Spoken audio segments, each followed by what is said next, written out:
I'd like to move that we come out of camera at 6:11. Thank you. Thank you. We have a motion to come out of in camera. All in favor? That motion is carried. So we move now to public comments. Members of the public are welcome to provide comments regarding items on the agenda tonight. Please note this is your time to let council know your thoughts, comments. Comments will not be taken from the gallery after this portion of the meeting concludes. I'd like to remind everyone that if you wish to speak, please raise your hand and I will call you to the microphone. Before sharing your comments, please clearly state and spell your name for the record. Each member of the public will be given 5 minutes to speak to an item on today's agenda, and there is no debating during this section of the agenda. As we'd like to hear from as many members of the public as possible, we ask that speakers try to be succinct, with comments focused on presenting council with new information. And before we get started, please be aware that a bell will ring at the 4-minute mark, providing you 1 minute to conclude your comments. Is there anyone present who wishes to speak tonight? Sure, come on up to the microphone and identify yourself.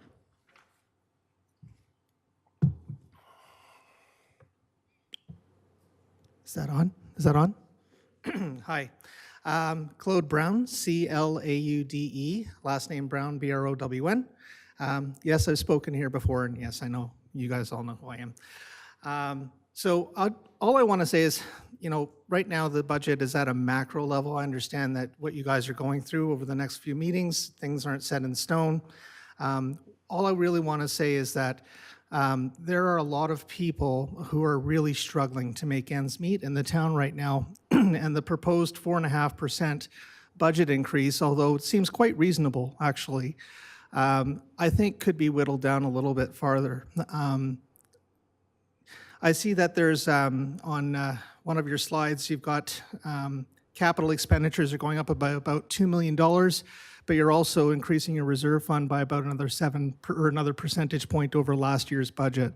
And so I know that most people, when they're doing their finances or their budgets, if let's say something happened, like your car broke down and you needed to buy a new car, well, maybe that means you just put a little less money away this year for a rainy day. And I understand the reserve fund is needed for that. I also know that the reserve fund is important, and paying down debt is also important. So I do applaud that you guys are here to look at this with a very pragmatic point of view, and I really hope that you're able to reduce the amount of the percentages that are being proposed here. That's better than last year's proposal, which was 6.5%. But it's still something I think that can be worked on. So I really do appreciate that you guys would have a really close look and try and trim the fat where you can, because the rest of us are. And I think that the town needs a bit of a break as far as what they can afford and pay to do. So that's it. Thank you. Thank you, Mr. Brown. Are there any other public comments tonight? Seeing none, we go to item 5, business. Earlier this year, council established timelines for the 2025 budget to ensure opportunities for public engagement. The package for the proposed 2025 budget was released to the public during the November 6th regular council meeting and can be reviewed online. We also held a coffee with council on November 12th to answer questions from residents. Tonight is our first budget deliberation meeting. If required, council will also meet on November 21st and November 27th to review and discuss the proposed budget. Our intention is to adopt the final 2025 budget during the December 4th, 2024 regular council meeting. And just for people at home and those of you who are here, our town staff and our finance department and CAO and his senior leadership team has been working on this for weeks. So we've been hearing bits and pieces and gotten some news from our administration and senior leadership team. Now this is just the time when council gets involved as well. So the town is working hard to reduce costs. Administration has performed a very detailed review of operating expenditure trends to find areas for efficiencies and cost savings in order to provide the same level of services to residents with reduced operating costs. The 2025 budget is proposing a decrease in overall operating costs compared to the prior year from 36.2 million in 2024 down to 35.98 million in 2025. So at this time, we will begin with item 5.1, the 2025 proposed operating and capital budget. And who is speaking first? CAO Scoville? Sure, I'll start off here. So I'll just briefly introduce the budget again tonight. Leanna will take over with a little higher level presentation than we gave last week, just as a bit of a refresher before we get into it this evening. So again, the 2025 budget has been built to support Council's 6 strategic priorities in your strategic plan. Of note, particular emphasis has been placed on financial sustainability to ensure predictable tax increases and user fees.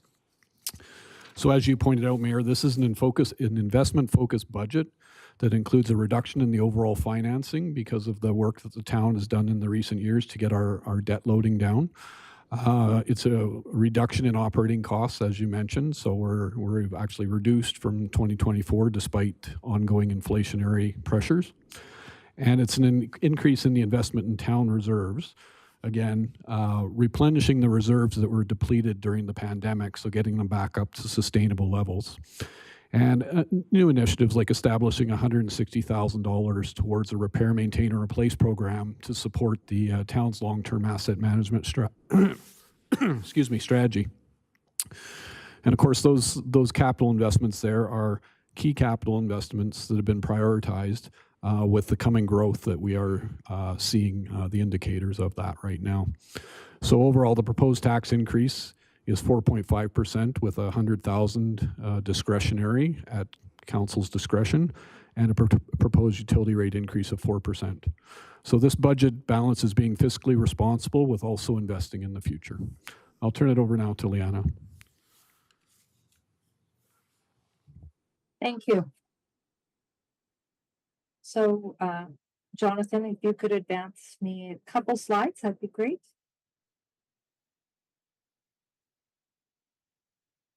One more slide, please.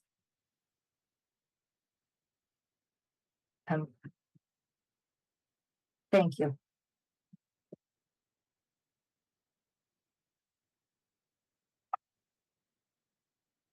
So I wanted to start with tonight is this is just saying that this is your budget and administration is just here to basically carry out what your budget is looking at. As CAO Scoville had mentioned in his opening remarks, is right now our proposed budget that is sitting in front of you has a small surplus of $100,000. At this time, you would be able to make some changes by, if you wanted to, you could put more money into reserves, you could add new projects. We could go above the 4.5, we can go below the 4.5, but we want to ensure that you feel that this is 100% your budget.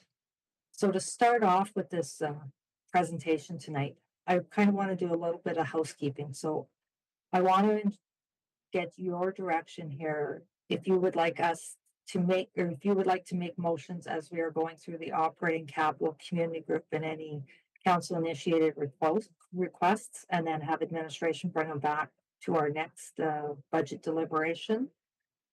Or are we going to have Riley work with our budget tracker and kind of see where we end up with any potential changes that you guys would like to see within this budget? Liana, So could I'm I just... kind of looking for some direction from you right now. Thanks, Liana. CAO Scoville, is there any problem with councillors bringing forward motions tonight and then having them come back maybe as a group or... Yeah, I think you could pool them. I'm just procedurally, I don't know if we need to table them to the next meeting and put them on a consent agenda. Jonathan? Thank you, Worship and Council. So ultimately it'd be up to council.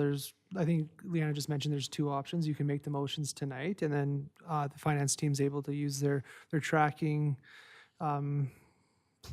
program to see what your, taxometer, and tonight, and you guys can kind of see how you're doing live with the tax taxes, or alternatively, you could propose motions tonight to be debated at the next budget deliberation meeting. Okay, does everyone understand that? Deputy Mayor Wiley? My preference would be to make the motions tonight, discuss them and vote on them. Also, I think that's a better policy, but also I'm not here on Thursday. I'm in parent-teacher interviews, so I'd like to have mine heard tonight, ideally. Council feels okay with that? Councillor Langmaid? Is it at all, just wondering if it's possible that we could, is there a possibility that we could do a blend of both, where if we run into something where maybe we're not going to be able to come to a resolution on it tonight, or we want more information before we can make a decision, is that one that we could table until the next meeting, and then others where we're ready to make a decision tonight, we can decide right away? Is that a strategy we could use as well? I think worshiping council, ultimately it would be up to council. Whatever you're comfortable with, that's the way we can proceed. So if there's some items you'd like to kind of defer until a future meeting, that can happen. And if there's some items you want to discuss and debate and vote on tonight, that's ultimately your decision. Thank you very much. And we'll be able to tell, obviously, when we're discussing if we feel that we're bogging down or people do need more information. So I think that hybrid version could be good for us tonight. Okay, Leanna? Absolutely. So as I was mentioning, so we're going to start off with our operating budget, then move into our capital budget, then go into our community funding requests, and then any council initiated requests that you would like to see. Next slide, please, Jonathan.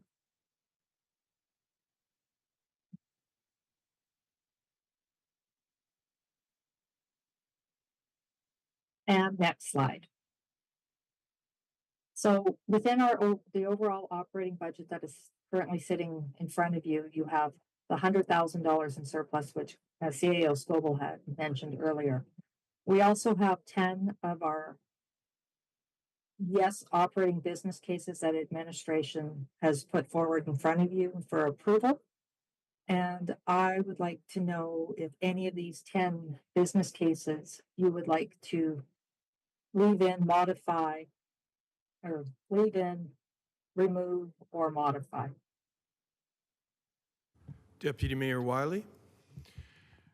Yeah, so you're saying now is a good time to start actually making motions, or you're just trying to get us to draw attention to certain items on here? My recommendation is, as we're going through the operating, you can make motions, and then you guys can debate them. And of course, if you have any questions on any of these business cases, we'd be more than willing to answer them. Okay, Councillor Minster. Oh, sorry, Deputy Mayor? I'm ready to make a motion to remove one of them. So I'd like to make the motion to remove investment attraction strategy number 5294. And did you want to speak to that, Deputy Mayor? Yes. So I'm going to be making some motions tonight in an attempt to cut down the budget. But before I even begin with that, I just want to echo what the one person from town said and what Mayor Fuel has said so far. Is I'm very happy with this budget. This is a low spending budget. It's building reserves, and in some cases, things like the RMR need to increase even more. It's paying down debt. But I'm going to make an attempt here to see if there's a possibility that we can get the percent increase even lower. And just, again, recognizing the work that administration has done so far. So the reason I'm going to take investment attraction strategy off is when I take a look at that, that's $75,000. It's a third of a percent that we could take off. And I've got quite a few more coming under the capital budget. So those are my thoughts. Thank you. Councillor Mitzner? I have a question to the staff on the neon sign. So the actual cost is going to be $5,000. Do we have any options to generate additional income as a result of the new sign? Sorry, if I could just maybe raise a little bit of a point of order sort of deal. I think we have a motion regarding Yeah, that's the right. investment attraction strategy that we need to deal with first before we can hit on the Thank neon you very sign. much, Councillor Langmaid. So we have a motion on the floor, and Deputy Mayor Wiley has spoken to it. Is there any further discussion on that? Do you feel you know enough information to to pass a Mayor? vote? Mayor, if I might speak. Yep, CAO Scoble? I'd just like to remind council that last week you kind of pre-approved a good portion of that so that we could apply for the NRED grant. So the idea is that the province matches the funds, so we get a 2-for-1, so to speak.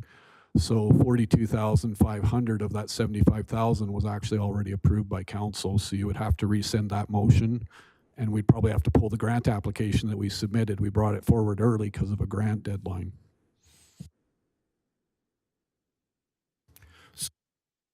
So in essence, you're saying that should we turn this down, we're giving up 75,000 or whatever the grant money is? Half of it, sorry.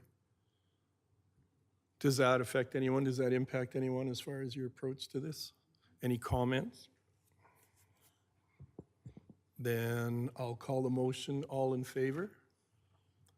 And opposed? And the motion is defeated.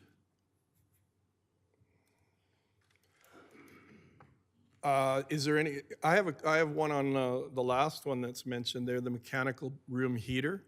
I'm wondering if it's, if we've come to a time where the actual Legion Club, the group of Legion Club, the actual curling rink members can start to contribute to some of those things.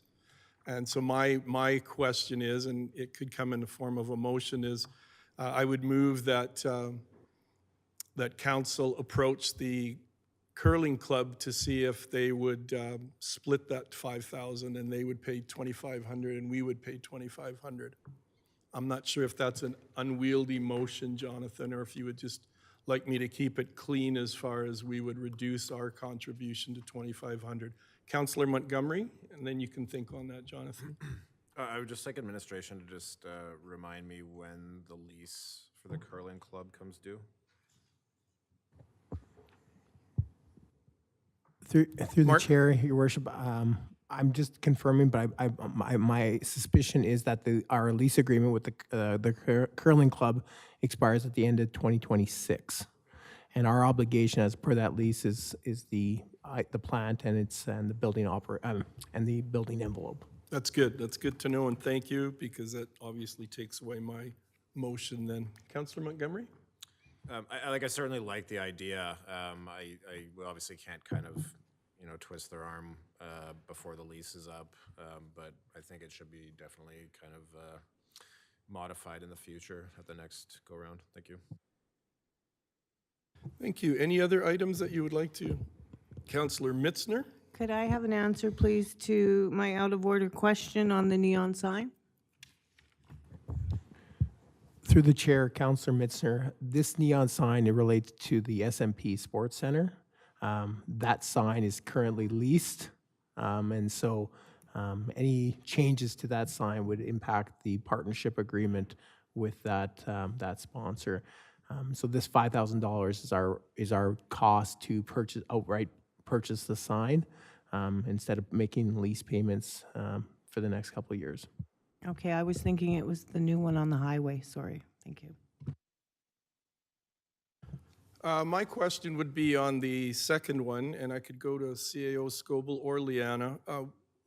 If we were to reduce the amount going into our financial stabilization reserve of even just 50,000, is that a massive change for us? Is that, what's your recommendation would be what regarding that? So through the chair, originally we were going to put 500,000 in this to kind of get it back up where it was. But if you remember, council authorized up to, I believe it was 200,000? It was a long time ago now anyways, for the water main break in Calgary and the water supply issues.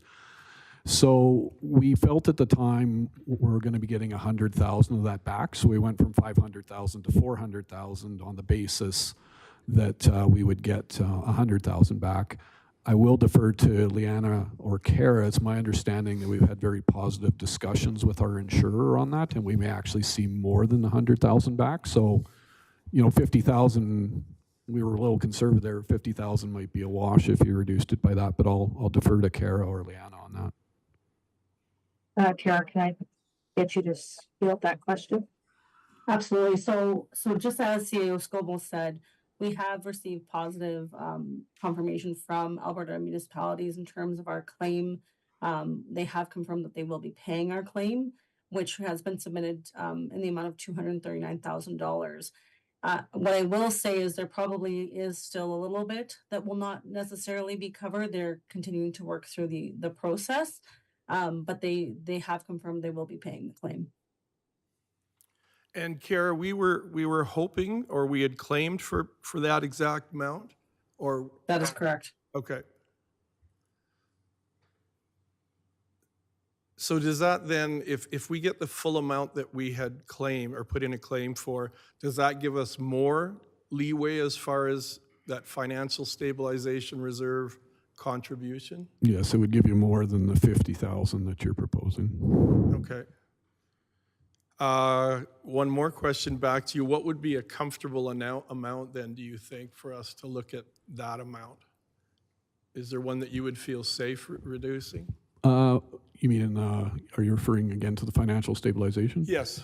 Yeah, so I think 50,000 would be safe, but I don't know if Leanna's been number crunching in the background with respect, because again, we've just received very positive news in the last week or two since we Yeah. prepared the budget, so. That's great. I don't, Leanna, can we go more than 50, but what would be a safe number in case not all of the claim is recognized? I would be comfortable with the 50,000, knowing that our total claim was for $230,000. We could reduce it even as much as $75,000. It would not be my recommendation. I would rather leave it at the 50,000 that you're putting in front of you, or that you're putting in front of us. I'd rather be conservative and not have to try and search for funds if we require them in 2025. Okay, thank you, Leanna. So we have two ways we can go. I can turn the chair to you, or you can make the motion. Would you be comfortable then? Deputy Mayor Wiley? Yeah, again, this is just a perfect example of how well our administration is working with us to tackle this budget. So I'm going to make a motion to reduce the replenishment of the financial stabilization reserve from 400,000 to 325,000 for a reduction of $75,000. Thank you for that motion. Discussion. Councillor Mitzner? According to administration, I would like to recommend the 50,000 versus the 75,000. So you'd make an amendment. Amendment to the motion, please. So your amendment would be to reduce that amount to 50,000? Correct. Okay, so now we have an amendment, Jonathan, correct? So we would have discussion on that amendment. Thank you, Worship. That is correct. There's an amendment on the floor for council to discuss. Okay, thank you. Deputy Mayor Wiley again? Sure. The reason I would go with 75,000, just looking at the numbers up there, so that's 1/3% lower on the tax increase. And so we would already be getting closer to, well, we would be lowering the burden on taxpayers. I'll put a story in here. So I was teaching a couple weeks ago, and two girls were talking in my classroom during lunch, and one of them threw out a sandwich. And the other said, like, what are you doing? And the first girl said, well, that sandwich is a day old. The bologna on there is no longer good. And the other one kind of looked at it forlornly, and she said, last night we had rice again for supper. That's it. And I hear those stories every day, all day, and I know what families are going through. And so while the average household is going to be increasing taxes by only $165 a year, those families are the ones that are really getting hit with this. So I think 75,000 is a doable number. Thank you. My own feeling is I'm a little concerned that we deviate from our head of finance, our two people who have a great deal of expertise. So I would be more comfortable in the 50,000 amount that I had suggested earlier. I do have one that I will be bringing up because we had discussed it a few weeks ago that might help with that reduction in the financial stabilization reserve. So I would be in favor of Councillor Mitzner's amendment. Any other comments? So we have a motion on the floor to amend Deputy Mayor Wiley's reduction in the financial stabilization reserve contribution from 75,000 to 50,000. Is everyone clear on that amending motion? From 400 to 350, sorry. That ought to be scary to the public at home when they're watching me stumble over money like that. So if there's no further discussion, I'll call the question on the amendment. All in favor? And opposed? So that amending motion is passed. Thank you. Are there any other comments on some of those items that are up there? All right. Yeah, we have a motion. We do need a motion to reduce the contribution to 50,000 or to 350,000. Councillor Mitzner. I would move that we reduce the financial stabilization reserve from 400,000 to 350,000, making it a $50,000 reduction. Thank you. And now that we have a motion on the floor, we can discuss it. Councillor Langmaid. Jonathan? Thank you, Your Worship. Just to clarify, I believe a motion to amend the previous motion was passed. So the current motion on the floor is that Council Direct Administration to reduce the replenished financial stabilization reserve by $50,000 to $350,000. Yes. That motion has already been made. And Okay, needs so we to don't be- have to have it moved again. Okay, now that we've moved that in a prior timeline, do we have discussion on that? Councillor Langmaid. Thank you, Your Worship. I love that, I'm very happy that we've gotten this great news from our insurance providers and that it gives us a little bit of latitude in what we can do and maybe move that needle a little bit. I am, in the same breath, I am cognizant that in the last year, our opening balance of our reserves was 15.6 million, and at the end of this year, it's sitting at 11.2. So we have depleted our reserves quite significantly, and while I recognize that $50,000 is not going to move that needle very much, it's just something, when we're talking about changes to saving into our financial reserves, it's something that I'm keeping in mind that, you know, when I think about our financial reserves, they're our safety cushion. They're what we rely on in bad times, and these are bad times and something that we should rely on. But if we have a chance to build them, then that's always a good thing to do too. So I'm of a split mind on this. It's hard to make a decision, but just a reminder that our reserves are significantly lower, and they're lower than they were when we opened in 2023. And even with the amount unamended that we're suggesting that we move into financial reserves, it won't bring us up to the same level that we had opening this year in 2024. We'll be finishing 2025 still with a lower reserve. Thank you. Thank you, Councillor Langmaid. Any further discussion on it? Any other comments? Seeing and hearing none, I'll call the question. All in favor? And the motion is carried. Does anyone have any other ones on that item or any other items on that list that you would like to consider? Councillor Mitzner? Can administration kindly refresh myself and the public on the website migration, please? Jonathan? Thank you, Worship and Council. So over the last couple of months, we've been working with our current website provider, and as actually we got another email today from them stating that our website will no longer be supported as of September 2025. So we will need to migrate our website onto a different platform. Unfortunately, that's just our reality. Otherwise, we won't have a website potentially after that date. So this is all kind of the same, but two different, so coming from two different departments, website migration and an ERP cloud migration? When it comes to the ERP, maybe I can defer to Ray on that one. Good evening, Your Worship and Council. For the ERP cloud migration, it is for mitigating the end of life update for our Diamond ERP system. So we need to migrate it to the cloud before the system is expired. And it is a different project. Thank you. Thank you, Ray. So Leanna, you have some direction there. We've made a motion there, and so we can go on to your next one. Okay, so that was the end of the operating business cases. So next, I'm like, oh, thank you, Jonathan.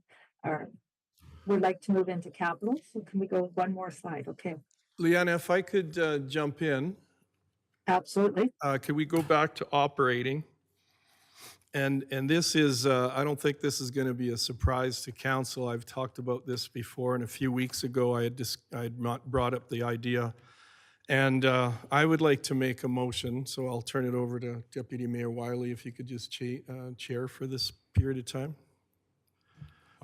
My motion would be that council reduce their conference per diem and mileage budgets by 5% for the year 2025, for budget 2025. And if I could speak to it, Your Worship. My reason for making this motion, I've discussed this before and I've raised it, so again, I said it's no surprise. I just feel that this is a really tight time for everyone, and I listened intently to your story about the girls and the sandwich, and it's pretty shocking. I volunteer at the food bank Tuesday morning, so I see the need, I see the people who are lined up, and unfortunately for me, I've seen some former students and I've seen some former parents who I've worked with when I was a teacher, so it's hit me pretty strongly, and I just think in a budget where we're trying to minimize a tax increase to our residents and people are struggling, I think we can, as a council, reduce this without a great deal of pain to us, but it also sets an example. It shows that we're willing to walk the walk instead of just talking the talk about reductions in other areas. So that would be my reason for putting this motion on the floor. Does anyone have any idea what that would save from the budget? A 5% reduction on our professional development? Looking that up as we speak. Are there any comments on the motion that's on the floor? Councillor Mitzner? I believe a lot of that cost has made us money, creates new opportunities for the town of Strathmore. When the mayor can correspond, visit, and collaborate with other cities of the same population, the AUMA conventions, it's not even enough money right now to attend more than 2 conventions per year. And we're not paid by the day to go. It's only for gas and accommodation. Thank you. Mayor Fuel? Well, I have a much larger budget than councillors, and I've come to realize which conferences are more important than other ones. So I feel that there is room for us to make some changes. I believe most of the council have other jobs, so we've seen in the last few years that the budgeted amounts are not being used. And I have been to some conferences where I've come away saying, I didn't gain a lot there. So for me, it's a case of choosing carefully. I've come to realize which ones are really important. And I do believe that there is room in our budget that we can make this kind of a slight reduction, show the public that we're also willing to take the hit. I mean, we take a hit anyway because we're all property owners in town. So we get hit by a property tax increase as well. But I think we can demonstrate that we're also willing to make some sacrifice. So that's the reason. There are conferences that are important, but I think we have a lot of money in our budgets to begin with that this reduction would not hurt us at all. Leanna, is this giving you enough time to find the numbers? Yeah, so your conference budget is $43,000 and your per diems are $28,000. So that would be a reduction of about 3,500. So 3,550 would be the total reduction of 5%. Thank you. Councillor Langmaid? Thank you. This one's hard for me, not because I'm not willing to make cuts, but because I recognize that this cut disproportionately impacts the councillors that have the availability to go to these conferences. Right now, we usually end up every year under budget on our conference and per diem spending, mainly because most of us have second jobs and can't necessarily attend every event or don't necessarily have the time available in their schedule to go. So really, the people who are going to be affected, and I am thinking of myself here because I do treat council as my full-time job, which means that I am available to go to a lot of conferences. I'm available to do additional training. I'm available to take on extra committee work and all of those items that would be impacted by this cut. It's not that I'm against it in principle. It's just that, yeah, it's an unequal burden, and we have a budget that we don't typically spend all of anyways. So it's one that's been tough on my mind because $3,500 is not moving the needle on the budget, but it is going to mean that I might have less of an opportunity to finish some of the training that I've been doing to try and improve my efficacy as a counselor and to learn. So for that reason, I'm not sure that I can be in favor of this, but I do appreciate where it's coming from and the idea that we should be tightening our belts and making sure that every penny we spend is bringing the highest return on investment possible for all of our residents.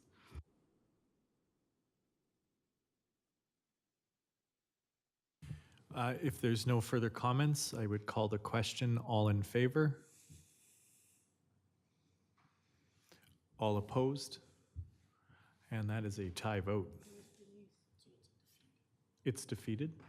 Okay. It's defeated. Are you interested in giving back the chair, or did you kind of like it, or? You, out of my cold, dead hands, Mayor. You can have the chair back. Okay, thanks.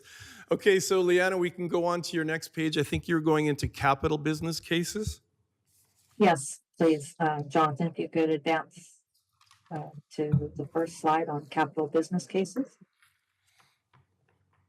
So out of all of our capital budget for 2025, we have a total of 29 capital projects, a total amount of $9,313,000. As you see on the screen here, we have a number of them that have asterisks on them. And as council pointed out in one of our council meetings previously, they talked about the fire truck. Well, I hate to tell you, the fire truck isn't only worth $480,000. That is the 25% down, and the remaining portion of the fire truck is in 2026. So all the ones that have asterisks have additional years that are impacted. With the water reservoir upgrades, this is the first time in the history with the town of Strathmore, that we were going to debenture 100% of this project. So all the other projects were being funded either through grants or through our reserves. But the $5,300,000 was funded 100% through debenture. Does anybody have any questions on this slide on any of these projects? Councillor Langmaid. Thank you, Your Worship. I just have a question of clarification to make sure I'm understanding this correctly. When I'm looking at this list of capital business cases that we have, and I'm looking at the capital funding column that I have on the sheet in front of me, what I see is one project funded through debt, some funded through grants, and the remainder funded through reserves. So to me, what that means is that $0 of the property taxes we're collecting in 2025 will actually be applied to these projects. It's all being funded through reserves, grants, or new debt. Is that correct? That is correct. One of the things that we have to remember that is affecting our property taxes is when we do take out debt, we do eventually pay for it. It may not be in the current year. It could be in the next, it'll be in the next years for however long that we take out that debenture for. And the money that we are pulling from reserves, the money had to get into reserves first. So what as we started our evening with, is we were putting additional money into our reserves. So on the operating business cases, we had the 160,000 for the RMR and the 400,000 for the financial stabilization reserve, and where council has already made a motion to reduce the financial stabilization reserve from the 400,000 contribution to 350. So you can say that it's not being funded through taxes, but there is somehow, some way we do end up paying for it. I mean, just not be in the current year. Thank you. So if I were to, even if I were to delete one of the projects off of this list, am I correct in understanding that that actually wouldn't change the 4.5% number at this point? Is that correct? That is correct. And then just as a second question, could we talk a little bit about why we're recommending that the water reservoir upgrades are funded through debt? I've always learned, I think I've learned through my time on council, that when we're planning projects that are primarily going to serve people from the future going forward, that ideally people from the future going forward are the ones who are going to pay that, and the way that we accomplish that is through debt. Is that a correct understanding, and part of the reason why we're looking at doing this through debt instead of through reserves or a tax increase? Through the chair, through the Oh, chair, sorry. I can take that one. Yeah. No, that's very good. There's always the argument of future generations not paying their share and all that. So borrowing is kind of a user pays thing, right? One thing I wanted to be clear on is, because I don't think in my time here this council's done a borrowing bylaw, right? Because you haven't borrowed any money. So when you finance in 2025, there'll be a borrowing bylaw come before you. So even if you approve the 5.3 million now in the budget, there still has to be a borrowing bylaw with a public hearing and everything. So you've approved it in the budget, but it's not a go on spending that money. And then the ask, the borrowing bylaw would be in 2025, but we'd actually draw the debt in 2026. So that's when you would start seeing an impact. But just, again, this council hasn't done a borrowing bylaw because you haven't borrowed any money. So I just wanted to make sure everybody was clear on that.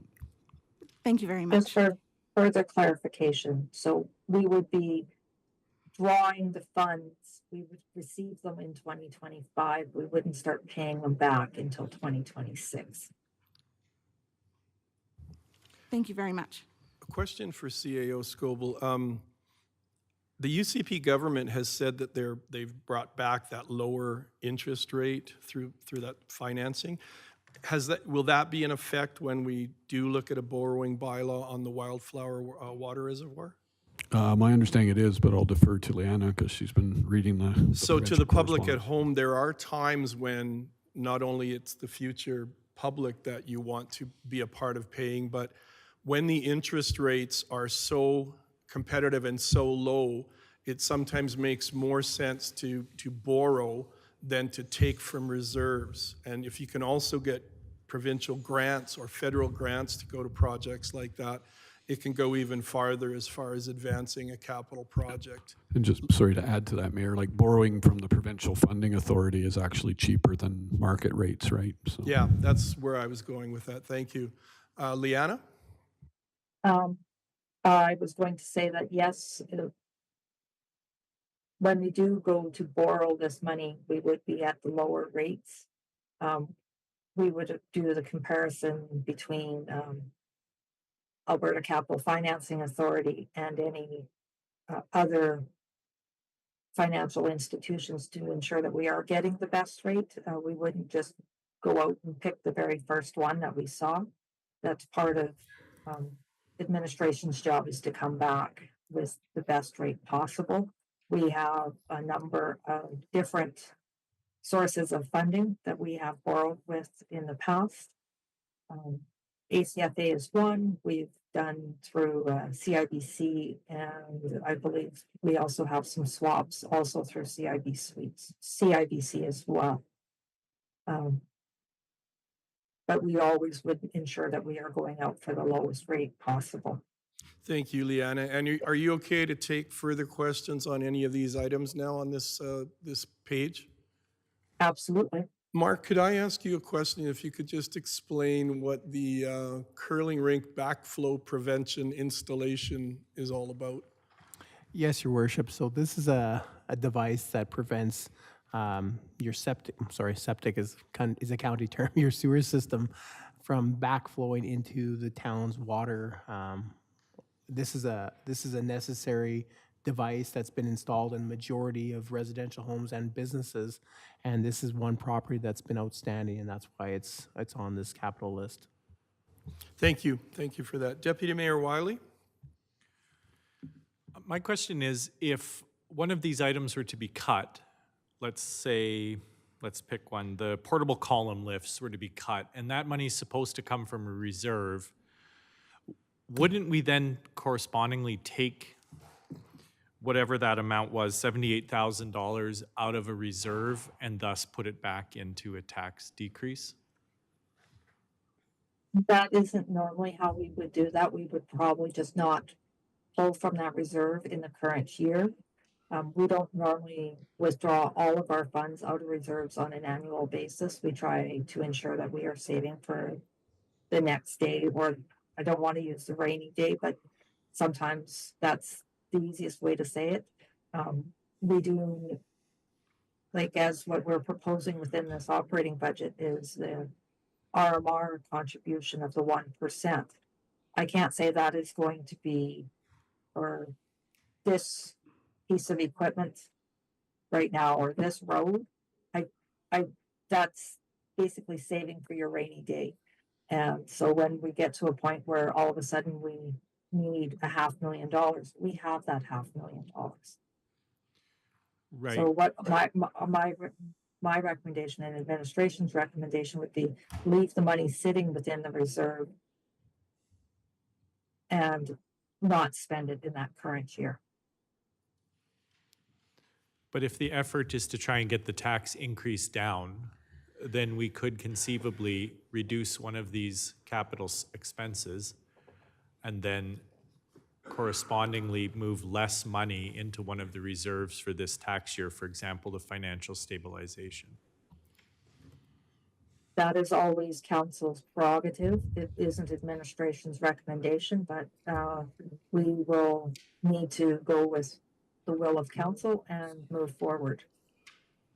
If you decide that you don't want to be withdrawing $300,000 out of reserves, we do have a number of reserves that we are putting money into. We do through our utilities, we do through our asset management. And that reserve has escaped me at the moment, but it's not administration's recommendation, but we will do what you will within this operating budget. I think one of the things we do in budgeting, it's not necessarily just the property tax rate, it's also a balancing act between improving reserves and building reserves for a rainy day, possibly considering long-term debt as we are looking at in the 2026 budget for Wildflower Water Reservoir. But I think we also have to be aware that we do need to keep our reserves up. So if a project were to be canceled, there would probably be a lot of benefits to keeping that money in the reserve in case we face things in the future. There was a year in my first term on council, I don't know exactly what year it was, but we took money from reserves to lower the tax rate. And that becomes kicking the cat down the road. Kicking the cat? I was thinking like the Fort Saskatchewan mayor. I don't mean kick the cat. It's kicking the can down the road. And you want to be careful that you don't have to play catch up because you've lost those funds. And now I will turn off my microphone to stay safe. Councillor Mitzner. Okay, so I have a two-part question. My understanding is eventually we're going to decommission the water tower in Bayside. So my question is that scheduled for 2025 or 2026, or do we have a date? Then when that land's available for another usage, if the town was to sell it, where does that fund go? Can it not go back into water? Administration is planning on bringing back an update to our reserve policy and ensuring that, how we are using our reserves is the correct way. So the example is if we sell a piece of property, the administration's recommendation is we'd be putting that into a land reserve, which I'm hoping to have in front of council here by the end of the year. And, once we have a land reserve and we have funds within it, then you'd be able to spend that money on future land purchases. Thank you, Leanne. I think Deputy Mayor Wiley had talked about a land reserve, and CAO Scoble had also talked about a land reserve. That's something that we could look at in the future should the Brentwood Reservoir be decommissioned and land becomes available. Councillor Langmaid? I'm Oh, sorry, I'm sorry. still waiting on an answer of if and when do we have a date to decommission that site, please? My understanding is, part of the water reservoir upgrades includes the decommissioning of Brentwood, so that 5.3 million. So as to the actual timing of the reservoir, whether it's in 2026 or 2027, I don't know for sure. Maybe Jamie does. I'm not sure of the date. I can find out for you, but it is within that project number, that dollar figure. So, Councillor Langmaid? Thank you, Your Worship. Something I'm just keeping in mind in regards to the discussion of if we, scrap a capital project, does that mean that we can then reduce our financial stabilization reserve transfer? Those are different reserves.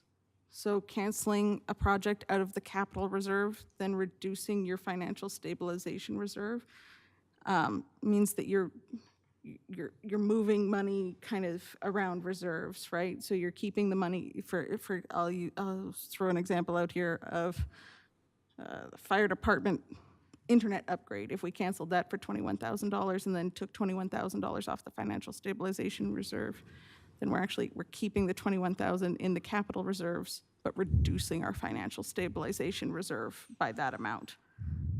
So we're impacting two different columns.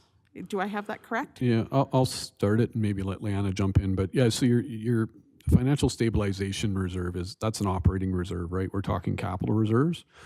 And the way to think about your operating reserve or your financial stabilization reserve is it's your checking account or whatever, like the cash is on hand. The capital reserves are actually investments, and they are actually in investments earning money, so they're not as liquid if you need the money. So they're more used for long-term planning and approval of capital budgets like this, whereas the financial stabilization reserve is used for emerging things, like when we needed emergency response to the water supply issue from Calgary, right? So. Absolutely, thank you. So I do have it correct then that when we talk about reserves, we kind of talk about it as one bucket, but really it's many different little buckets that exist for, and some of them have very specific purposes. So they're used for different things, and by kind of playing around with the reserves like this, we might be just messing around with some of the what's the word? The ratios of where we're trying to save our money and for what. Thank you, Councillor Langmaid. Are there any comments on or questions on any more of these specific items on this page? Sure. Deputy Mayor Wiley. Sure. So again, in an effort to do my best to get the proposed budget amount down, I'm going to take a look at item 5279, the portable column lifts. I'm going to attempt to make a motion here, and I definitely welcome administration to help me tweak it. So I want it to go something like this. I move that council direct administration to remove item 5279, portable column lifts, for $78,000 from the 2025 proposed budget, and take $78,000 out of whichever reserve administration feels best and put it toward reducing the proposed budget.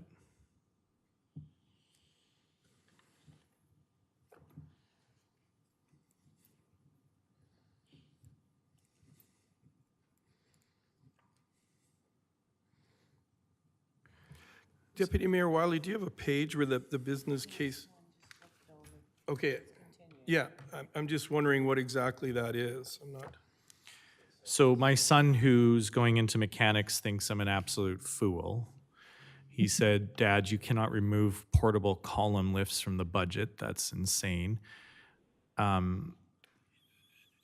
this again is, I just want to say that we have sitting in front of us an entire binder full of projects that administration is not recommending we do right now. So our administration has done a lot of work reducing, cutting. And there are really, really good things in here. And so what I'm attempting to do here is to just take another really good item, an item that's very useful and very good, and I'm just gonna try and take it out. One more attempt to just keep trying to whittle down this budget as much as possible. And I'm just doing my best. CAO Scoble, would you be able to speak to the, I guess, the importance of this or the impact? I'll defer to Director Dugdale, but I mean, I was just looking it up as quick as I could here. I haven't got to the business case yet, but it's a middle of the road priority ranking. Remember, we use that capital priority matrix that council approves every year. So it's kind of middle of the pack, so to speak. So I'll defer to Jamie to talk a little bit more of that because I believe it's out of his area there. Through the chair, these portable column lifts essentially would enable the mechanic, as Councillor Wiley suggested, they're pretty important. They would enable the mechanic to do more efficient repairs on our current fleet. It's not an item we have now, but again, it would increase our efficiency to a great degree if we got those column lifts included and funded.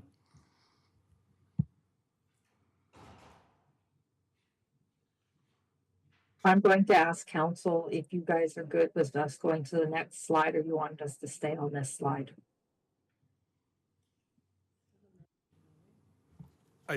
Does the next page show that one then? Yes, it does. Yeah, okay, perfect. Councillor Langmaid. Thank you, Worship. I'm actually honestly a little bit surprised that we don't have something better than a floor jack for our mechanics right now. I can't imagine lifting a piece of equipment like some sort of excavator or an ambulance or something heavy like that on a floor jack and then crawling underneath of it to do an oil change.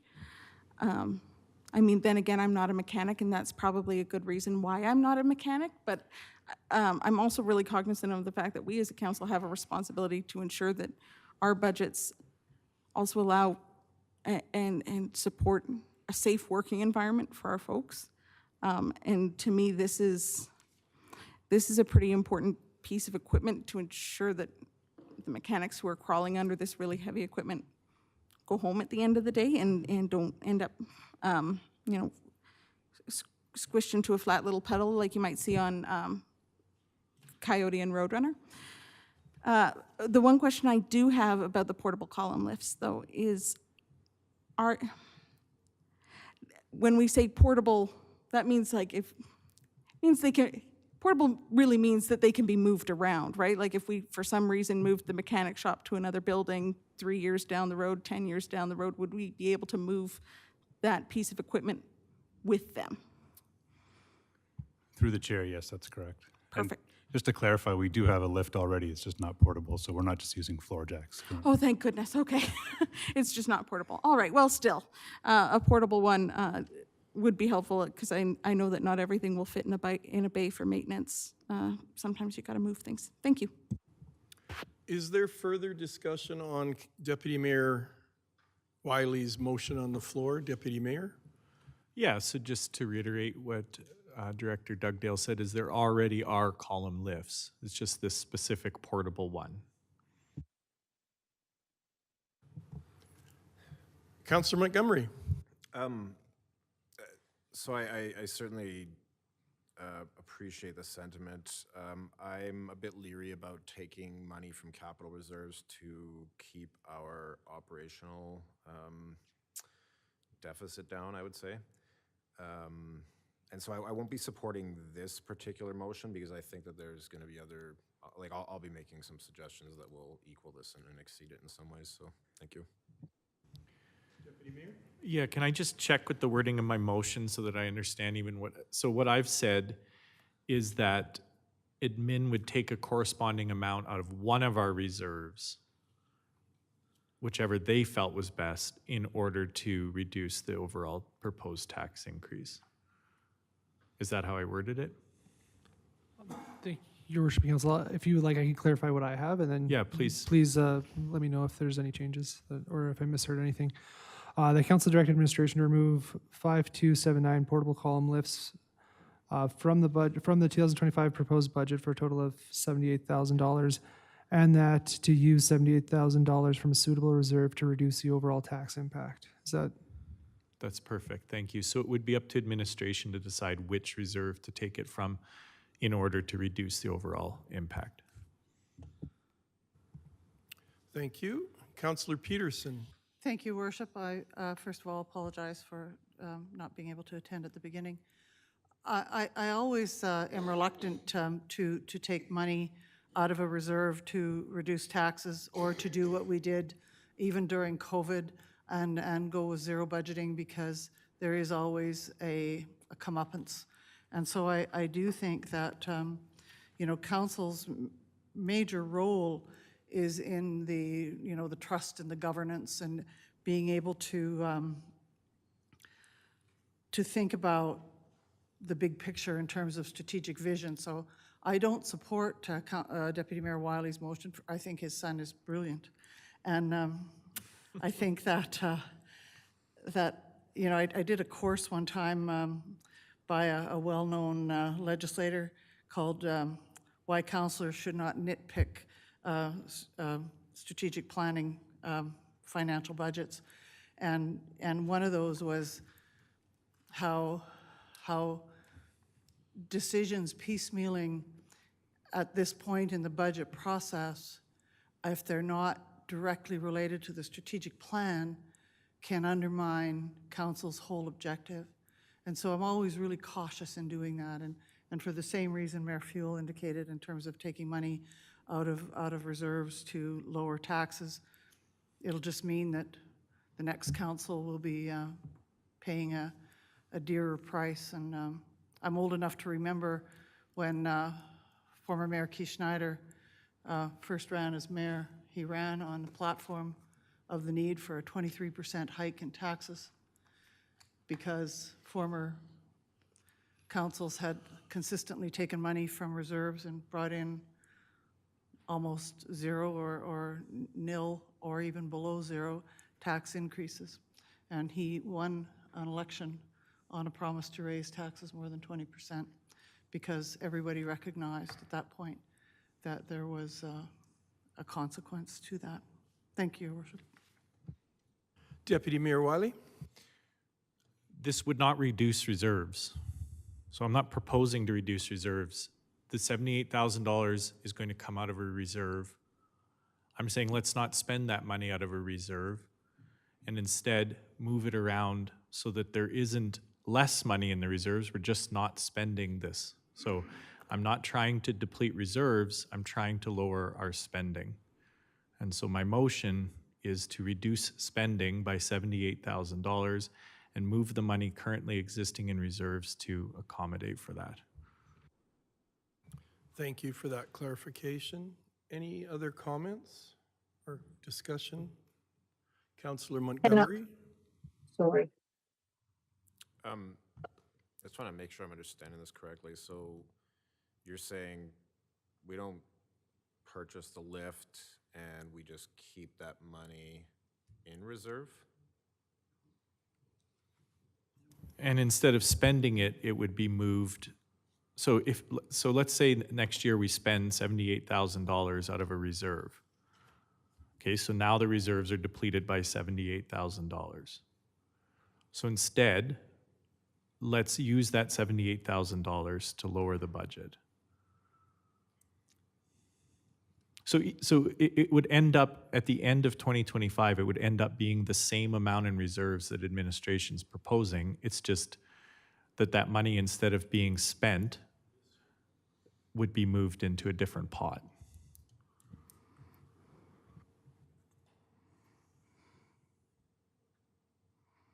But like, so we wouldn't use it for operational costs, it would stay like in the town bank account essentially? So with the 2025 proposed budget, at the end of 2025, there would be $78,000 less in reserves because of this expense. So I'm saying it would be an equal amount less at the end of 2025 if we just used it to pay down the proposed increase. I see. So the end result is equal amount left in the reserves as what administration is proposing, but with less spending and lower taxes.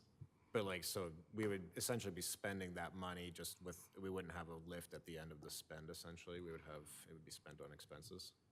But the people of Strathmore would have spent less money on their property taxes. Okay, thank you. Councillor Langmaid and then Councillor Wegener. Thank you, Your Worship. The only way that I can see that this move would actually reduce taxes is if we used it to reduce the amount that we're moving into financial stabilization. Because otherwise, if you put it in any other reserve, you're not actually, I don't believe we'd actually be touching our tax rate. So the only one that we could take it out of is financial stabilization. And at that point, we are moving capital funds, capital reserves into an operating reserve. So we're using our capital reserves to fund our future operations, which I don't think is a move that strategically I feel comfortable making. In addition, it takes away from the potential for future capital projects like the ones we see in the list in front of us from going forward, because we've removed that capital funding from those reserves that would enable us to do those projects. And then just from a governance perspective, in terms of the motion that we have in front of us, where we would leave it to administration to choose whatever reserve they think would be best, I just think that's something that we as a council decide. We have a financial reserve policy that we've approved that outlines how we want to invest these things. The contribution to reserves is a decision that as I understand it, is under the purview of council, so I'm not entirely comfortable.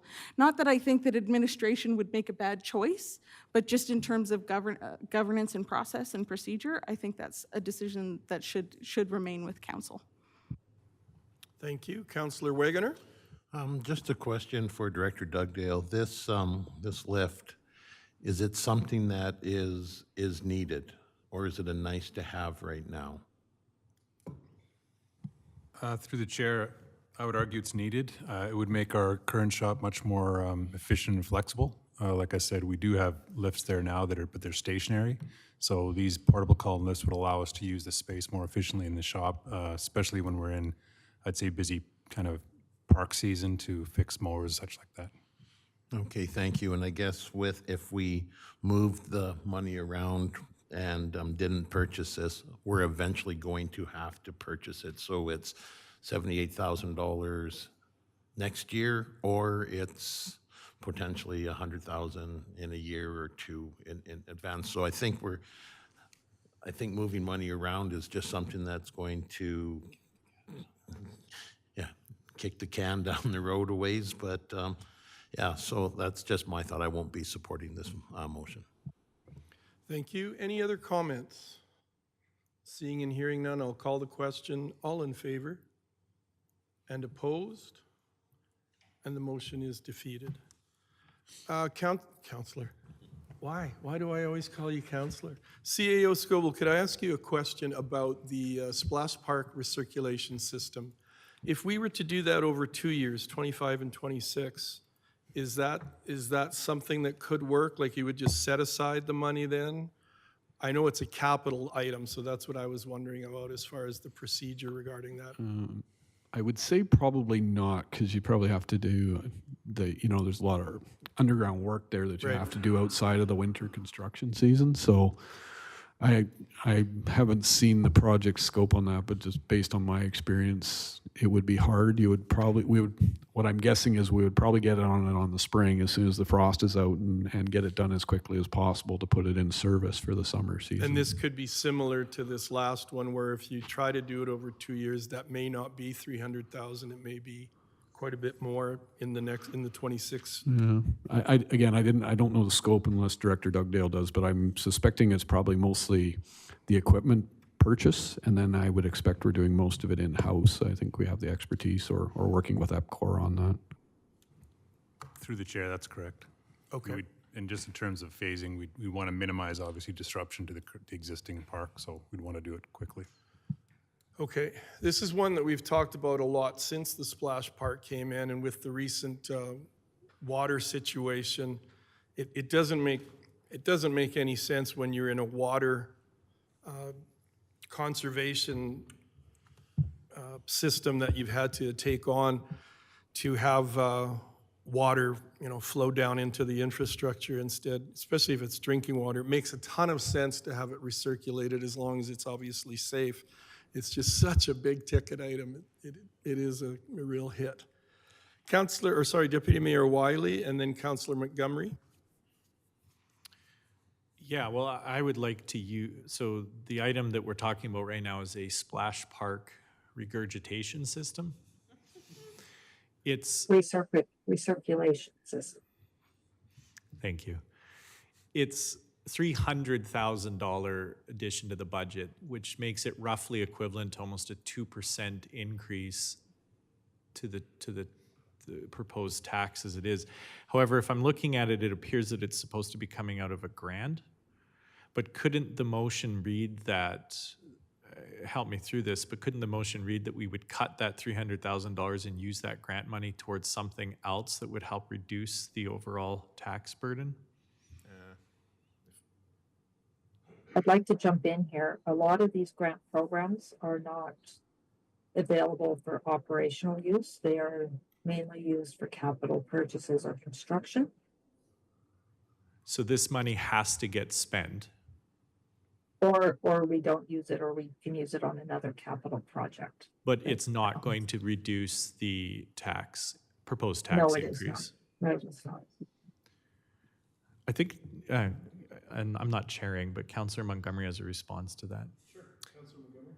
Well, I'll make a motion that we 86 the recirculation system, and we use that grant money to cover $300,000 worth of projects that would be coming out of reserves. That's what I wanted to say. And a question as far as the grants go, this is something that could be done? Liana, from what you've seen, or the folks who've been dealing with these grants?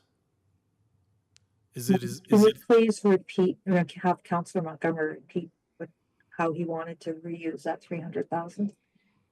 I would just use it on $300,000 worth of projects that are being paid for with reserves currently.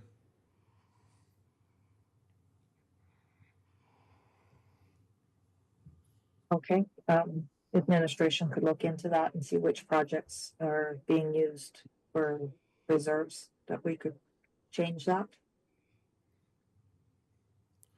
So then your motion would be obviously to just totally discontinue that capital project item. I'd rather see the money go towards stuff where it'll keep the money in our pocket, essentially, like in the reserves. I'd rather build the reserves up. Okay, thank you. Councillor Langmaid? Thank you, Worship.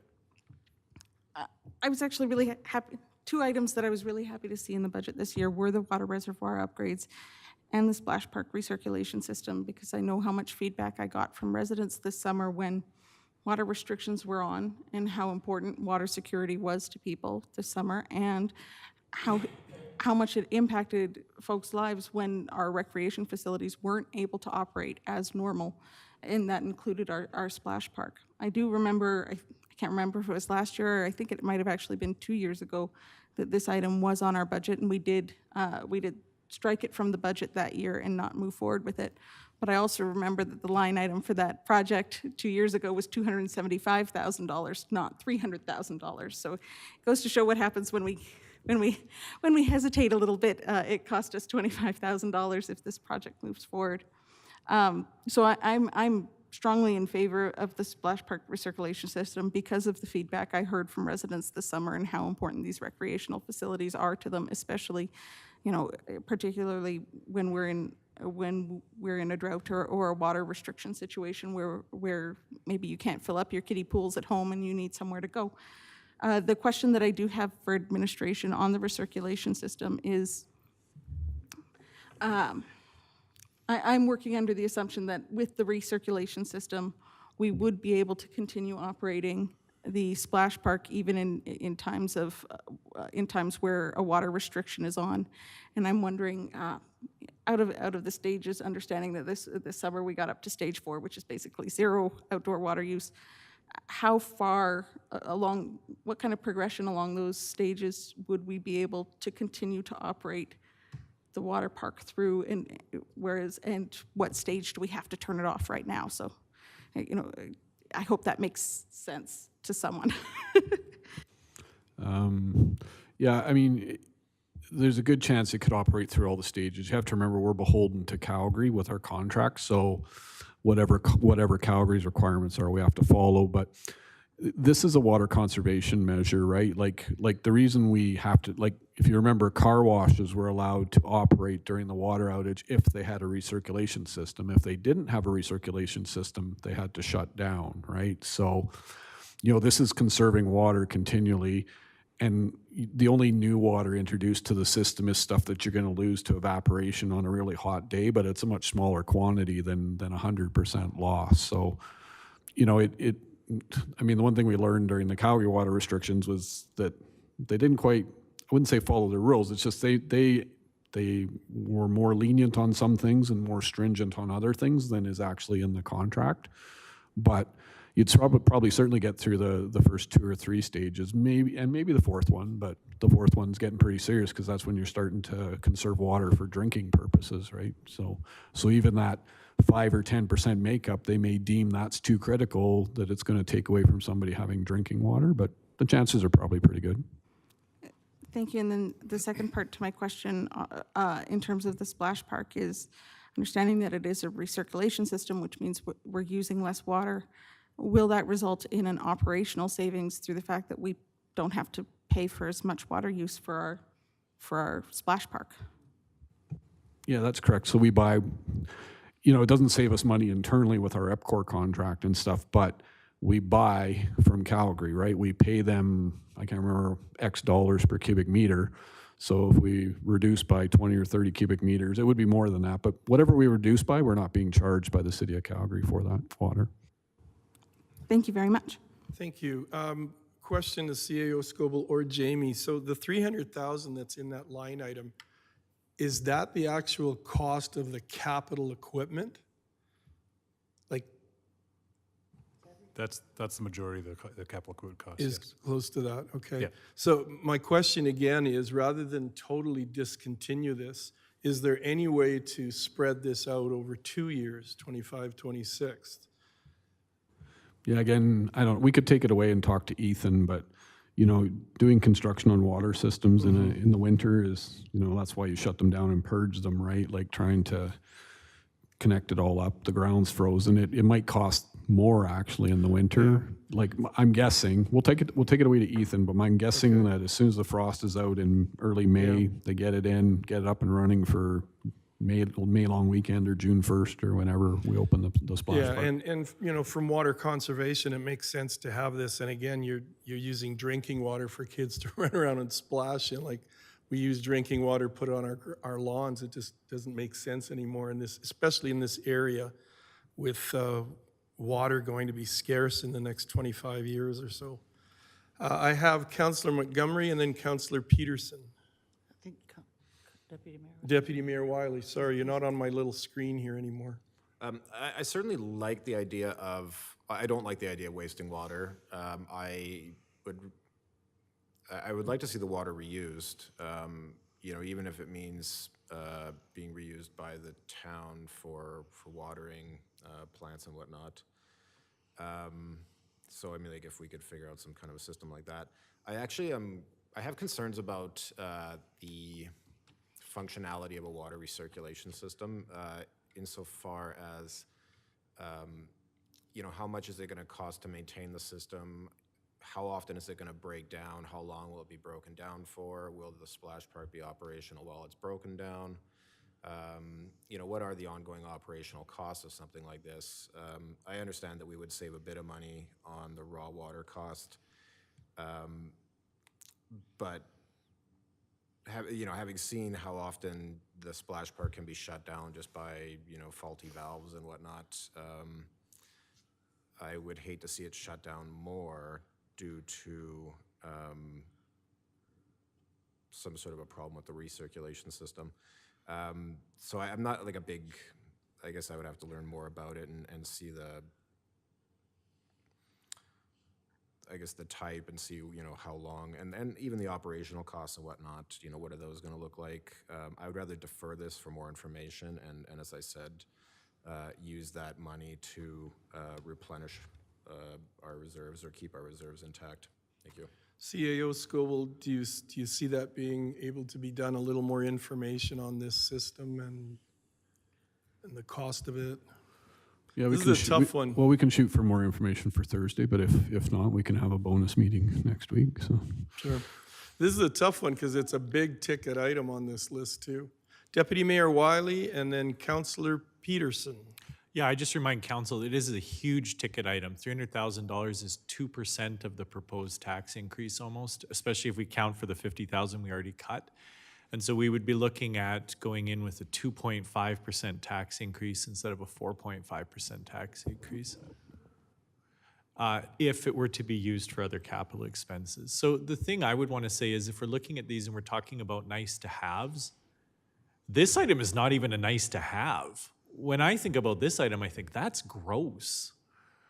Like, I've had little children. I know what they do in water parks. I've been to that water park. I've sat in that water park. I know that I'll be told that, no, this water is clean, that's coming through, but this is not something I would be in favor of regardless. And so I think this is an easy cut, $300,000, and I'm really looking forward to cutting this one. Thank you. Councillor Peterson and Councillor Langmaid. Your worship, I know that Councillor Langmaid has a response to the previous speaker, so. Thank you, Worship. I just want to clarify, even if we struck this project from the capital projects, it would not result in a 2% decrease in your taxes. Even if that LGFF, that grant funding that is currently applied to this project is applied to a different project, it would not result in a 2% decrease to your taxes. It will have a 0% impact to our taxes because all of these projects are either funded through reserves or they're funded through grants. None of them are being funded through the tax dollars that we're collecting this year. And therefore, removing one of these projects won't have an impact on that 4.5%. We would just be removing the project. Kevin, CAO Scoville? Correct. I'm trying to think about how to frame this for you. So if you, in your budget package, this project is proposed to be funded through the LGFF and CCBF grants, right? Those are provincial grants, the local government fiscal framework, the former MSI. So trying to put it all together, council could choose not to do this project, for example, and fund other projects out of that grant, right? But in terms of, it's always council's choice. If you want to move capital reserves to operating, it's not recommended by administration. You could choose to there is transfers to reserves from the income coming in. You could choose to reduce that by a certain amount. But yes, I have to be clear, this discussion that's being had does not have a tax impact as it's being discussed. There is other ways to do it, and it's a little bit of a maze, but yes, this will not reduce your taxes by 2% by cutting this project as is. Thank you for that clarification. Councillor Peterson and Councillor Montgomery. Thank you, Worship. I just want to say, council's had months, of discussion around this, and the recirculation system is something that we were all very aware of. It aligned with our strategic plan, and water conservation measures, in addition to saving resource, also saves money.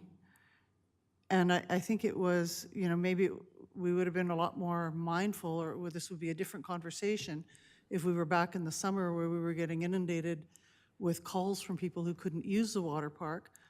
I share Deputy Mayor Wiley's feelings of ickiness, but, it's like there's no peeing section in our swimming pool either, so, same deal. And I think that that there is huge potential for us to move our climate resiliency projects forward by doing this, especially when it comes through the is it the LGFF now, the former MSI project, that it aligns in every way. And like I said, we've had a lot of months to consider these things, and to make the shift now seems counterintuitive to me. Thank you, Councillor Peterson. Councillor Montgomery? Thank you. So my intention actually later in this meeting will actually be to move to reduce the amount we're putting into our capital reserves, certain capital reserves. So by moving this 300,000 and keeping it in our reserves, it will allow us actually to reduce the amount we're putting into reserves without suffering any negative consequences. And so that will have an effect of lowering our taxes. Councillor Montgomery, could I just ask, if we don't use this LGFF grant, would for the water recirculation, can you put that into reserves, or is it tied specifically? You have to declare a project, a capital project. Okay, there we go. Well, so the LGFF is a broad grant given every year by the province. So we haven't, it's not a specific, we didn't apply for a specific grant to the province of Alberta to build a water recirculation system, and then we can't cancel the project and take the money and put it towards something else. So yes, you could. And as long as it's an LGFF eligible project, and I'll probably let Liana jump in here and explain what's eligible and what's not. So yes, then you could transfer less money to your reserves Do you have upfront. to build something in it? Like, do you have to put it towards a capital project within a certain period of time? Yes, then? yes, it has to be an eligible project within a certain period of time, but Yeah. I'll let Liana jump in here because she administers this grant, so. Okay, Liana? Thank you. So as CAO Scoble had said, that we get a annual allocation for our LGFF and for our CCBF grants. We then actually do have to apply for our portion of the allocation to the capital projects. The Alberta Municipal Affairs can always decline one of our capital project applications, and then that would become deemed ineligible for us to use that portion of our allocation to that. So that's when we would be coming back to council looking for a change in financing, having to change it from grant to a reserve, or canceling a project. But LGFF is fairly open, just as like MSI capital projects was. It is very broad. It can be for playgrounds, it can be for parks, it can be for water treatment plants, it can be for equipment. We just have to ensure that we word our applications correctly to ensure that we get every check mark, and so it goes through Alberta Municipal Affairs. Thank you. Councillor Montgomery, then Deputy Mayor Wiley. Yeah, so if I'm understanding this correctly, so we have roughly $800 and some odd thousand that will be of capital projects that we're planning on paying for with reserves. We could just keep that 300,000, redirect the 300,000 that we're going to be spending using the grant money, and we could just put it towards that 800 and something. So rather than taking 800 and something out of reserves, we would actually only be taking 500 and something out of reserves. And then it would allow us to reduce our taxes or what our tax increase by some amount, whatever amount that we're not going to be, because right now we're planning on putting money into reserves, and I'm going to be getting into the amounts in a bit, but basically it's like, if we don't take that money out of our reserves, we don't have to actually put as much back in to get to the same place. So we can redirect this grant money towards reserve projects and then reduce the amount that we're having to cough up in new money for those reserves. Thank you. Deputy Mayor Wiley.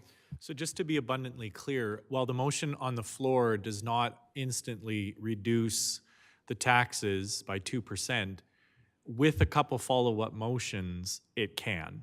And so by not spending this $300,000, even if we go through the maze that administration just described, we can result in a $300,000 reduction in our spending, which can then mean a 2% reduction in the overall tax increase simply by not installing a regurgitation system. Thank you for that. So we have a motion on the floor. Councillor Peterson? Could we have the motion reread, Your Worship? And the reason I'm asking for that is that I did think I heard administration say they could bring it back Thursday with more clarity around it, because I can't support the motion right now because I don't have clarity. But I certainly would be willing to entertain it on Thursday. Jonathan, do you have a transcription of the motion? Thank you, Worship and Council. The motion that I have, and please correct me if I'm wrong, states that Council remove the splash park recirculation system from the 2025 capital budget, and that the grant money used to fund this project would be used to fund other capital projects that are being funded by reserves.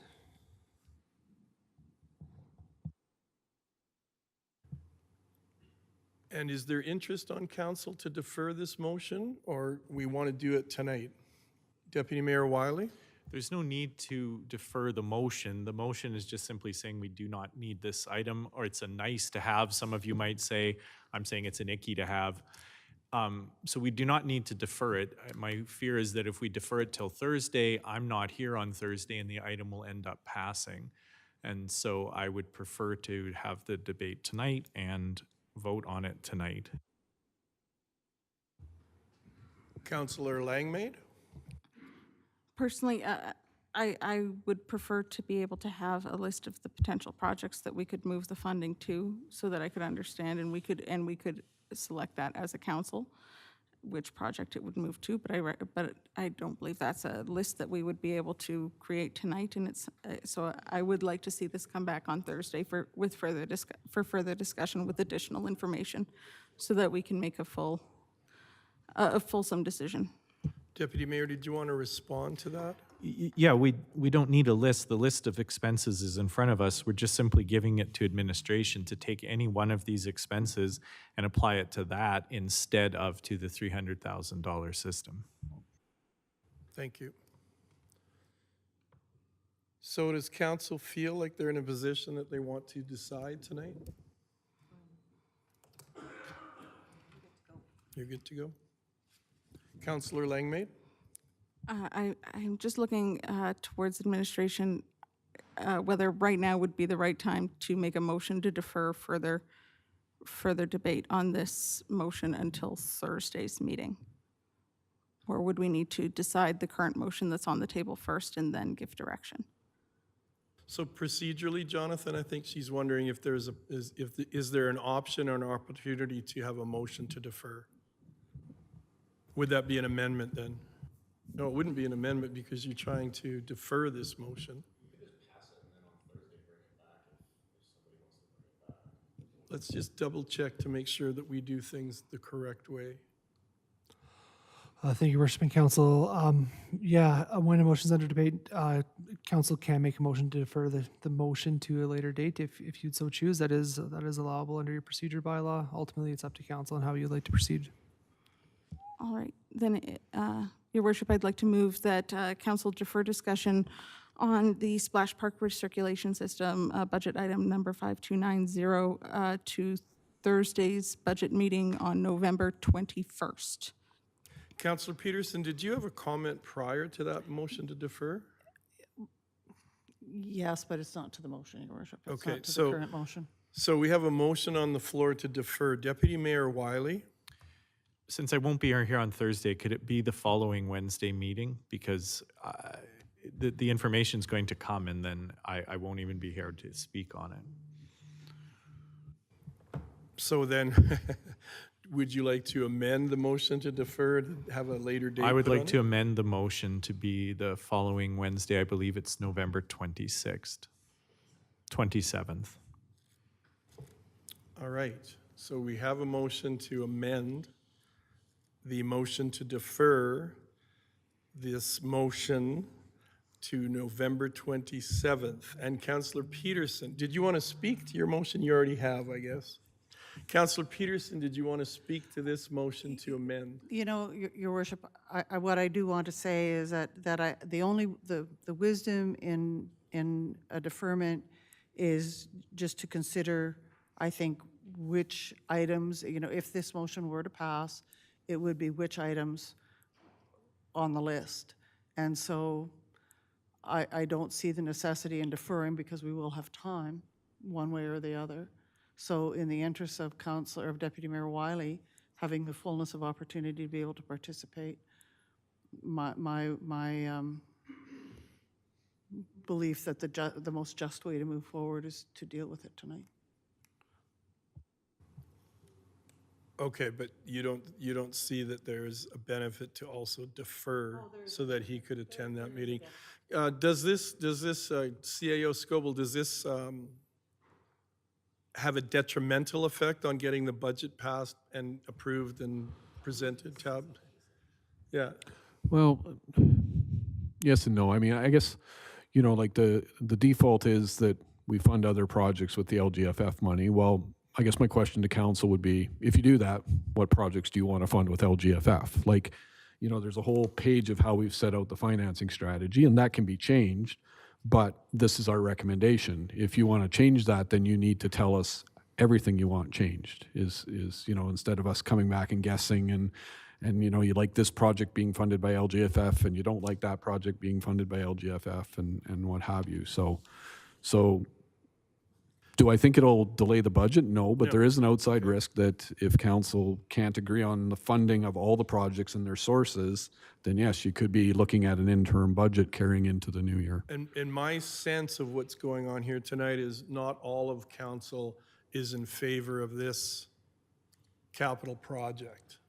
This is one that seems to be problematic to people, to some of the people on council, this water circulation system. Councillor Montgomery. Like if it makes it easier, so, like on here, there's one item that Ethan submitted that is going to be coming from the wastewater reserve, and it's part of our wastewater treatment plant, and it's a UV system. It's $385,000. So basically we could just put that $300,000 towards that, and then instead of pulling $385 out of our reserve, we are only pulling $85 out of the reserve. CAO Scoble? Well, again, I'd want to defer to Leanna on this because you don't take out of one reserve and put it into an entirely different business stream. Like wastewater is there for wastewater, water is there for water, stormwater is there for, and that's the utility side of the business, which we've had discussions about working towards keeping the tax side and the utility side separate. This is a tax side project, not a utility side project, right? So. That is correct. Thank you, Leanna. Councillor Montgomery? So I just want to be clear, though, we can redirect the LGFF money towards any one or several of these projects that are on this list that say is coming from reserves? Yes, but so it frees, if you chose to cut that, it frees up $300,000 from LGFF, but then how are you which projects are you gonna take? Like there's a complete redistribution needed, and I'm not saying that's a bad thing and we can do that, but it's not straightforward either. Well, so later, like, one of the things I was gonna get into later is that, and I was gonna ask for confirmation on the exact numbers, but, you know, we are putting money into reserves from our utilities, for instance. And, I mean, like, I'm presuming that money is gonna be going into some of these reserves. So, my intention was to reduce the amount we put into those reserves.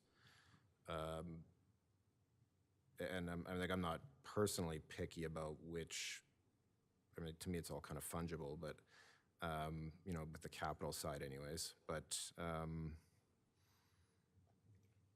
so, yeah, thank you. I think I'm a little confused there, Councillor Montgomery. So you are saying that you can shift these to different reserves? Well, I'm not talking about shifting reserves. I'm talking about taking grant money and reducing the amount we're going to be pulling from any given reserve. So we're not actually shifting any money in reserves. It would just be taking less out of a certain reserve. Councillor Langmaid? Your worship, just procedurally, we are debating an amendment to the date right now. Yes, that is true. We did deviate a bit. So we have a motion on the floor to defer Councillor Montgomery's motion to Wednesday, November 26th, 7th. Any further discussion on that amendment? And then I'll call the question. All in favor of the amendment? Okay, opposed? So that motion is carried. The amendment to defer this. Right, so now we have the motion to defer. Discussion on that? Deputy Mayor? I don't think we need to defer this. I think it's exactly like Councillor Montgomery just said. We're in fact, we're trusting our administration then to just take a look at this and to choose an item on here that's a capital expense that they can reduce. And the ultimate goal, right, we're directing administration, the ultimate goal is to use that money in order to reduce the proposed tax increase by whatever percent. And so we don't need to know exactly which capital expense that they're going to use, just that that's the direction that we're trying to go. So we don't need to defer this. This could be decided tonight. So the bottom line, if you're watching at home and you're keeping score, we're trying to decide if this amenity is important enough, that we feel it's important enough to the town to spend this money on. Councillor Peterson? So you might rule against me, Your Worship, because I'm riding a fine line in terms of speaking to the motion to defer. One of the things that I need to know, or that I would like to know, and I know it came up when we discussed this months ago on the system that we're talking about today, we talked about how much potable water the spray park actually used. And I don't know if there's anybody here tonight that can tell me what that number is. And I know that it's more on the main motion, Your Worship, but it does impact my capacity to vote on deferment. I think you're correct in that. I agree with you that knowing the amount used may affect the way you would vote on this. Jamie? Through the chair, our numbers say that it would save approximately 5 million liters of potable water annually.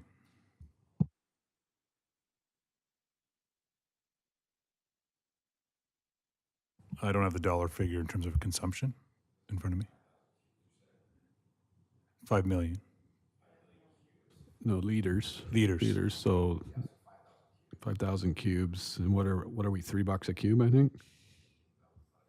Yeah, about that. So that adds a bit of a wrinkle, because if you're looking at saving that amount of water through a recirculation system, then you have to calculate, well, you have to figure that into your vote as far as, is it important enough to spend $300,000 to save that kind of money and have a popular amenity for, again, for a small amount of the typical year? Deputy Mayor Wiley? Yeah, so it's $15,000 a year. This is a $300,000 expense. every person in town would be chipping in roughly $80 next year to make this happen. Every household in town, and when only this is very, very, very few. And then in addition to that, this is just gross. Councillor Langmaid. Thank you, Your Worship. I could get on board with that if the only goal of the recirculation system was to save $15,000 a year. If we were only doing it with the only intent that it saves water, and we're only doing this because it's a sustainability initiative and it only results in $15,000 of savings a year, then maybe I could get behind it. But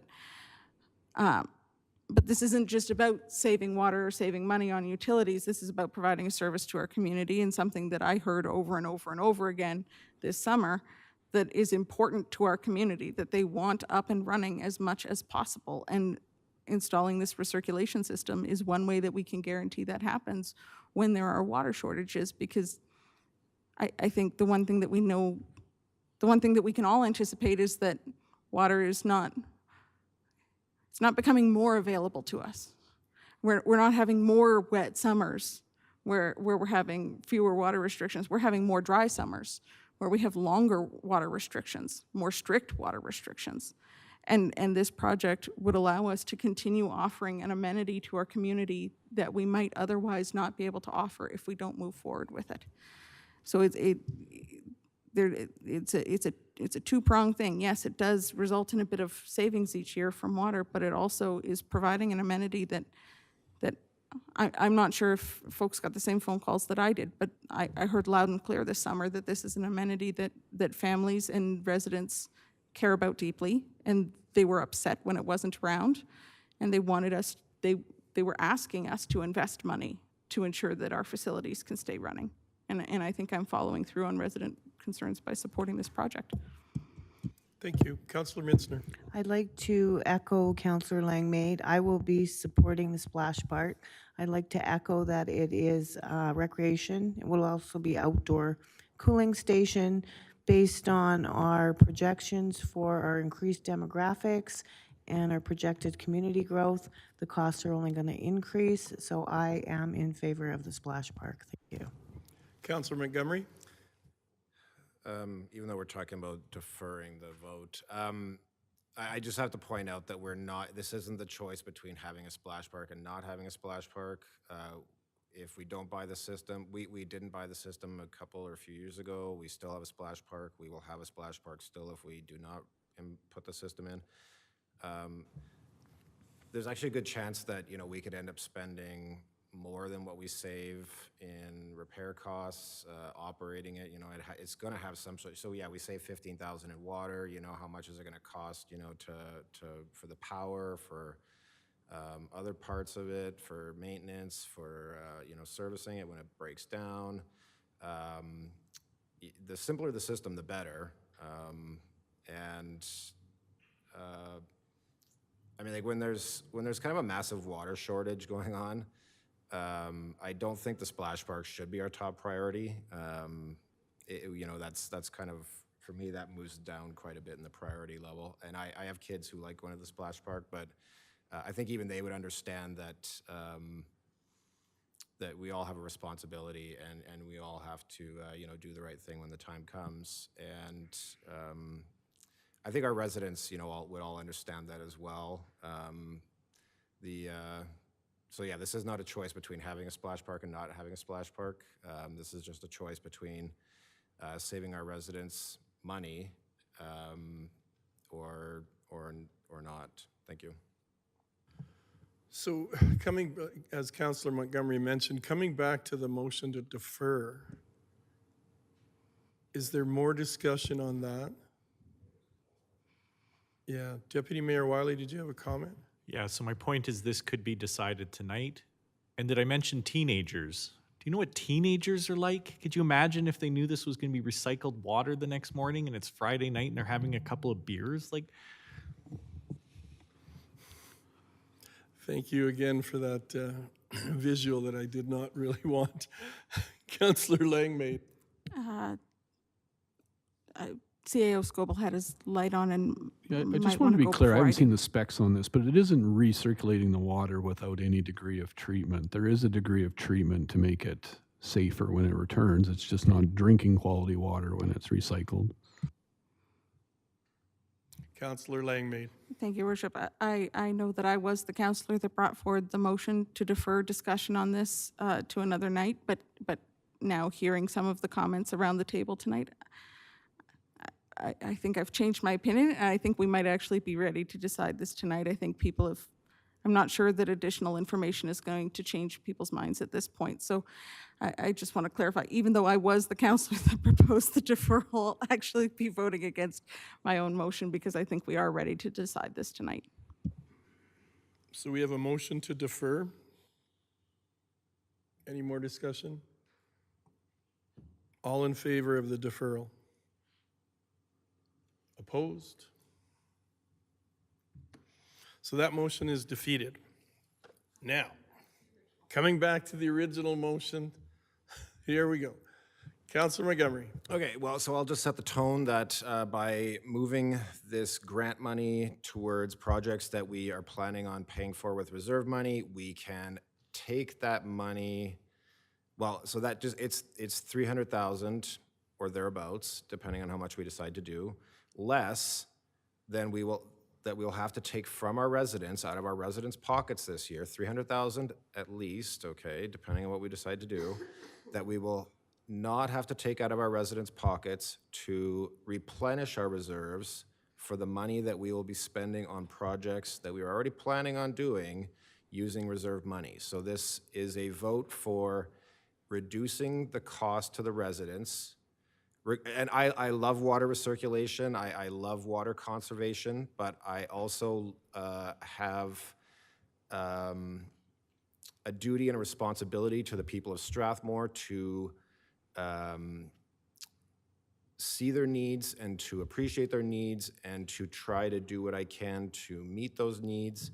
And right now, as there's nice to haves, and then there's people who are struggling to keep roofs over their head and food on the table for their kids.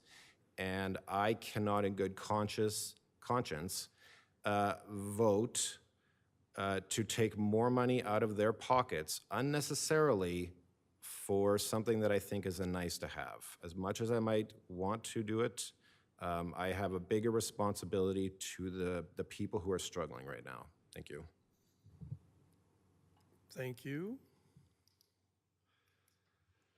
I think my own sense is, you know, we can look at it as taking money from your pockets, but there is the concept too of amenities for our town and for our town's residents. So editorializing and making it sound like if someone is in favor of this, it should be treated, you know, as a really negative thing, can be problematic as far as our council is concerned.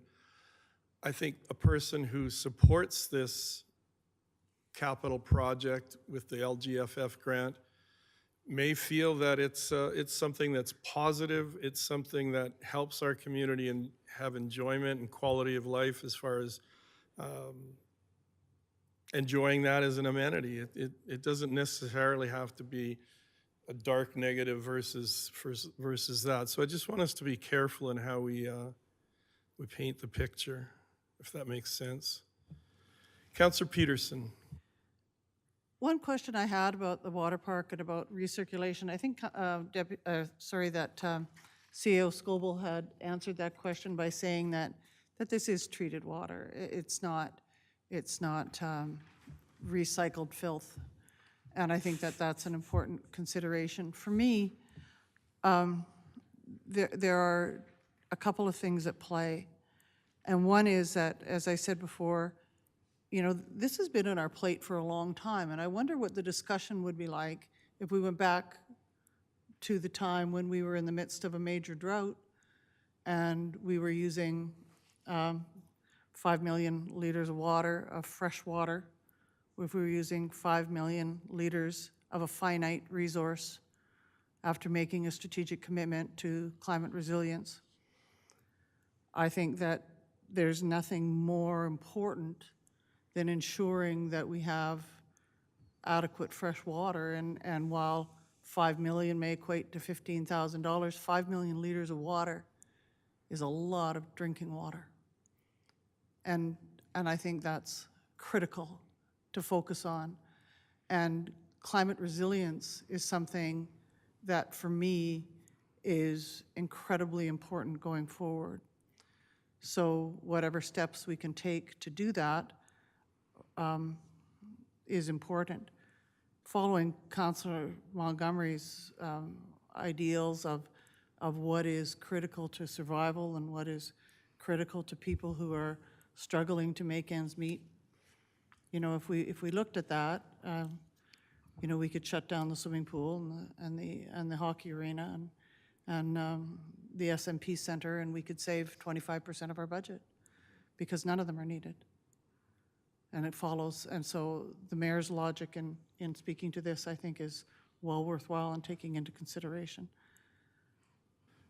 If I could just follow on yours, I think if we decide to not go ahead with this recycling, I don't think I would want to support the splash park any longer to just have drinking water go right down into the system. That is my point exactly. I just don't think it would be prudent or it would be wise to our future generations. I have grandkids in town, and I really worry about what the water supply is going to be in 25 years. So if we feel this is an acceptable expense with the LGFF grants, then we pass it. If we don't, I can't support potable water anymore just being used for this site. It doesn't make sense to have drinking water just be gone. Deputy Mayor Wiley and Councillor Langmaid.